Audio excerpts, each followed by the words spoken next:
Oh! Nagabanya. Yadubwira bashaka ko naje. Ahita kukibona.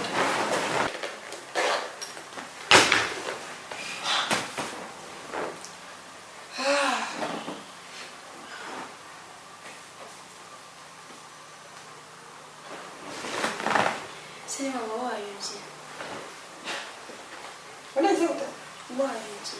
Oh, wastabile yadubwira bashaka ko naje kureba. Nubwira ko umugore we yageze hano.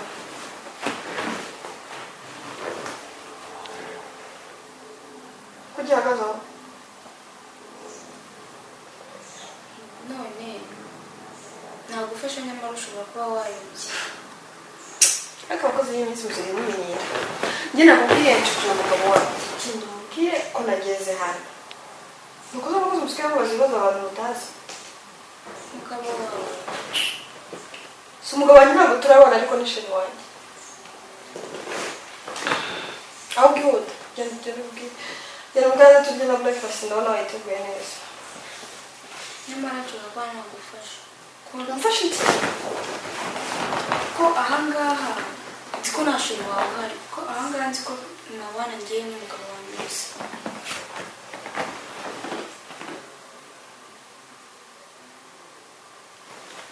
Wowe ukabana n'umugabo wawe? Yes.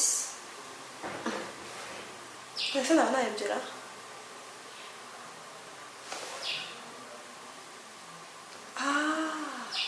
Aho sikari ibyo nayobye. Ntabwo ari ahangaha nagakwiye kuba naje. Ntibaze impamvu. Cyangwa wari ugiye ku gipangu gikurikira. Yego. Kandi kuko ibipangu byanyu birasa. Ni hano hirya. Nibaze impamvu nari nakumenye kandi nzi ko umukobwa afite ari umuhungu. Byari byankanze. Kandi mumbabarire kubihanganira kandi Nta kibazo. Ubwo se nagufasha. Oya nta kibazo murakoze. Ni hano hirya nta kibazo. Okay. Sawa.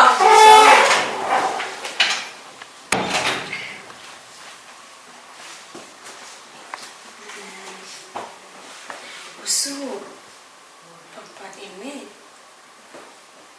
asigaye aca inyuma umugore wiwe, noneho akamuca inyuma.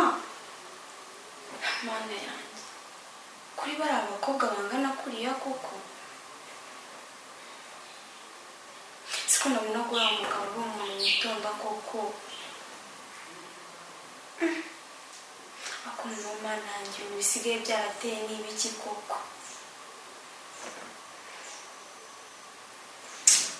Ibintu ntabwo ugomba kubyihanganira, ugomba gushaka ikintu ugomba gukora kuko ngumye gushyigikira aya mafuti urugo rwe rwaba rusenyutse, kandi uramutse rusenyutse ntabwo narabigizemo uruhare.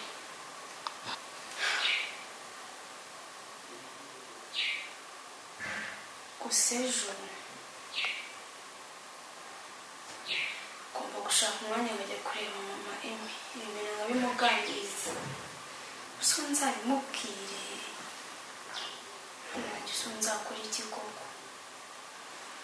Mana niwe ufite kumbwira icyo ngomba gukora, ariko hoya ejo ngomba gushaka umwanya nkajya kumureba nkabimubwira ibintu akabifatira hafi.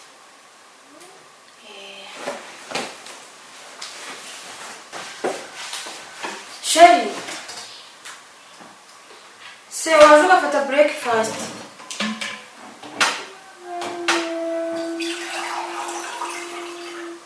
Sheri,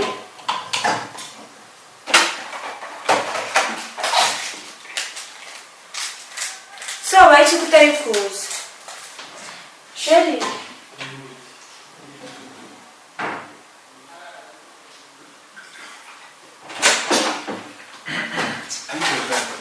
nawe waratinze mana yanjye.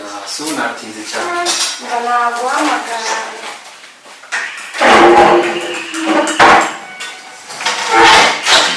Umeze bite se? Uramubwira ngo sinuze kugira ngo siko ngo nagukumbuye.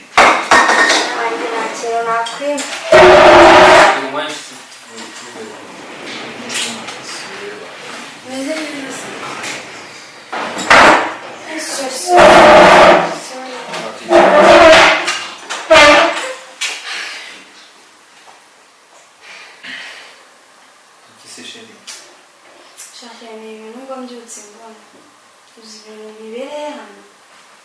habaye iki narabahamagaye banga kuza bigenze gute hano haje agakobwa k'akarayi kicara mu ntebe karimaringa kikora ibiki kisiga ibiki umva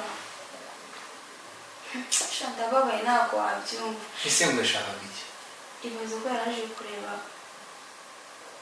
wa mugabo duturanye hano inyuma birashoboka ukuntu se nabonaga uriya mugabo yitonda ibyo bintu natatekerezaga ko yagiye agiye nonaha ubu yasohotse yagiye nibwo agisohoka nonaha akazagera ukayava abyusa gutesha umutwe umva mana yanjye byihorere sibyo nta kibazo nimugira ikibazo ntare abantu sinzi abantu bagabo bicaye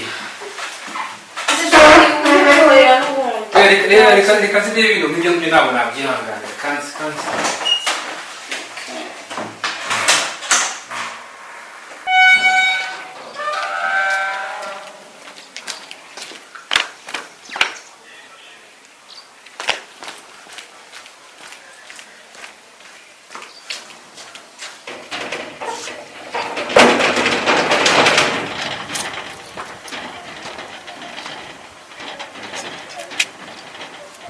sinakubujije kunsanga mu rugo sinakubwira ngo so yaduhura yarakunze ushaka kuntiza umugore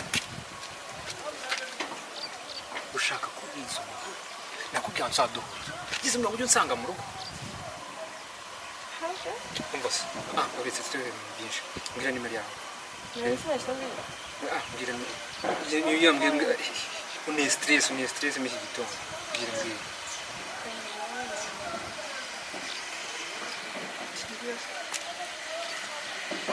nageze hariya tuza kubona ariko ukajya uza utamvugishije we ntabwo ufata telefone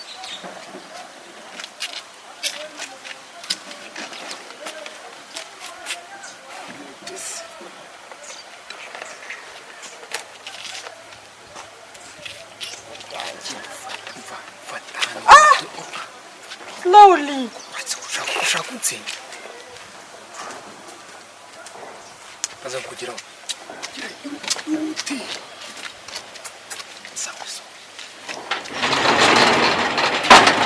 The next day.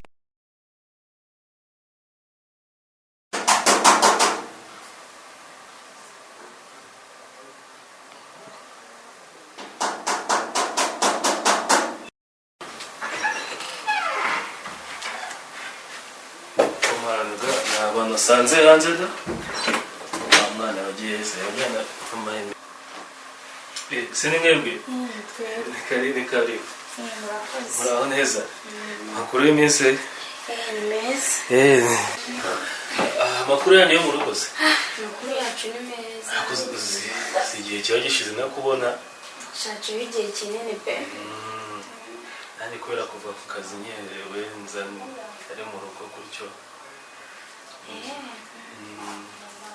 akene nawe tugiherukana wagira ngo ahinduye akabari amakuru yanyuze natwe amakuru yacu ni meza wasanga uriya aho wajya kuzana hari amayime wenda mwajyaga mubonana rimwe na rimwe ese we byari bimeze biti nanjye nari meze neza uno munsi nari nireba hano mu rugo naruhutse mama mbese ariye mama mbese ubu nabwo muhuye ntabwo duhuye nzi ko mukubitanye aho ngaho hari undi mubyeyi wari waje aha ngaha kumureba umwe babana muri bya bintu byanyu mujyamo by'amanama yaje kumureba hano rero ngo uno munsi ngo niwe wari wafashe ubu nawe ndamurindiye ngo ndebe ko yagicura icyaka ko tudahuye se ariko nta kibazo urandamutegereza umushakiraga ibyihutirwa se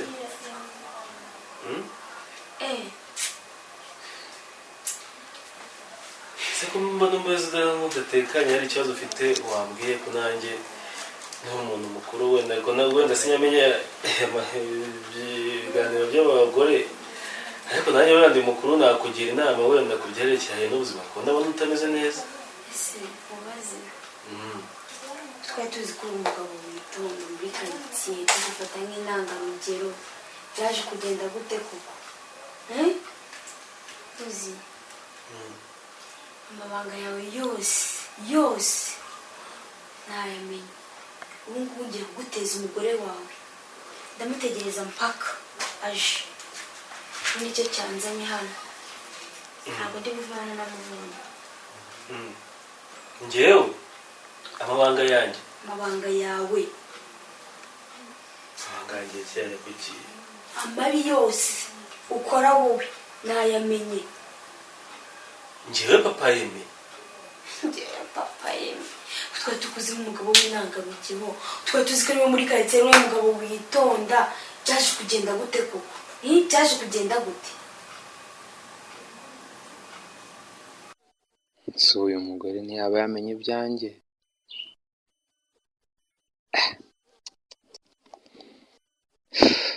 Naba ndangiye neza yanyica ubu ntiyaba yamenye ko ndyamana n'abandi bagabo. uyu mugore ndamugenza gute? kanjye kashobotse, ariko reka nanjye mubwire iby'umugabo we, akamubwira iby'umugabo we bibe kimwe kuri kimwe, ambikira ibanga kuko umugore amenye ko ndi umutinganyi hagurumana.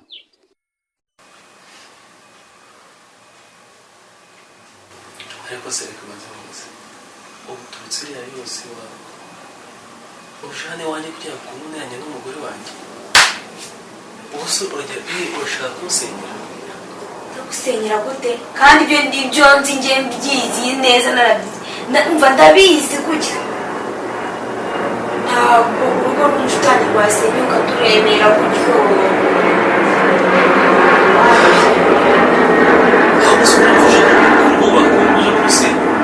umuntu bimubwiye gusaba imbabazi naza kubabarirwa nyine nakundi. urumva ibyo bintu byose ubibwiye umugore wanjye atarara yahukanye koko?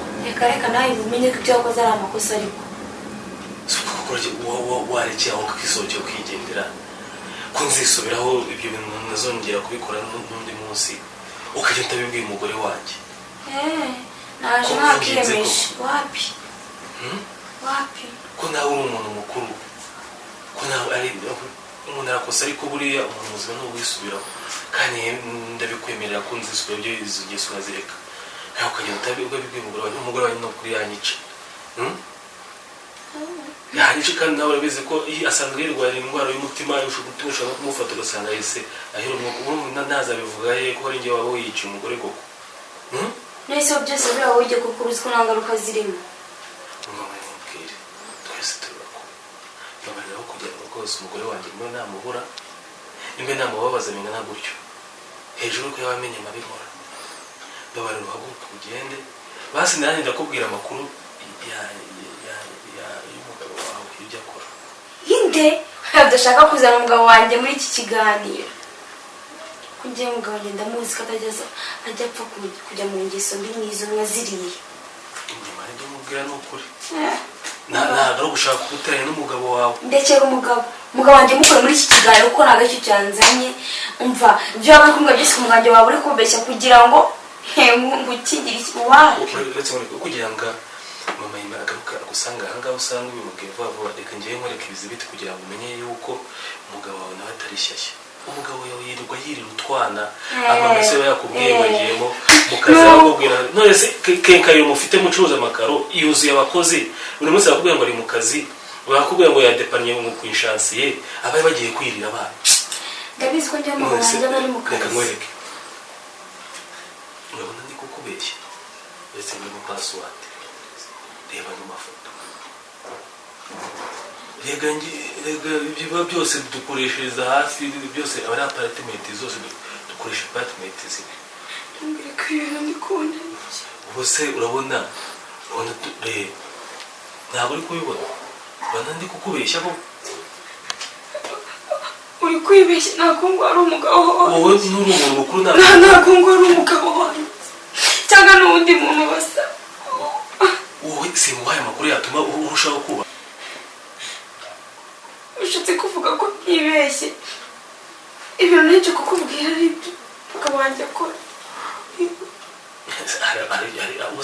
ndabihimbye nonaha twavuga kuri photoshop, nakoresha photoshop, nakoresha na video, nakoresha basomana kuriya, ntabwo wirebeye. Ntabwo ndebye neza mbabarira. Ntabwo ari wowe reka wereke wowe taha uri kumva umugabo naza gutamu biganireho nashaka rebiza ibiti ngenda kohereza n'amafoto leta nyakohereza none hanga ariko ndakohereza banje gusohoka hano wamviriye hanga kugira bamaye batagusanga hanga ugasanga n'uburakari bwawe uracitswe ububwiye ibyanjye babarera pe uri kumva naho ngo haye makuru agufasha kubaka urwawe babara usohoka bigende oya sibyo umugabo wanjye yabikora kugeza utabikora si umuntu ntacyo utabonye none ntabwo kugenda none se wowe kikaga usuka ushaka umwe mushaka kujya uzuba kwese ntabwo umugabo wanjye yabikora ariko ntuzabibwire mama imbere rwose mbabarira uri kumva umbikira ibanga dore nawe ndagufashije genda wubaka urwanya n'uri gutyo umwami ushaka ko zubakwa mu marira ngewe ko washakaga ko nanjye urwanya urusenyo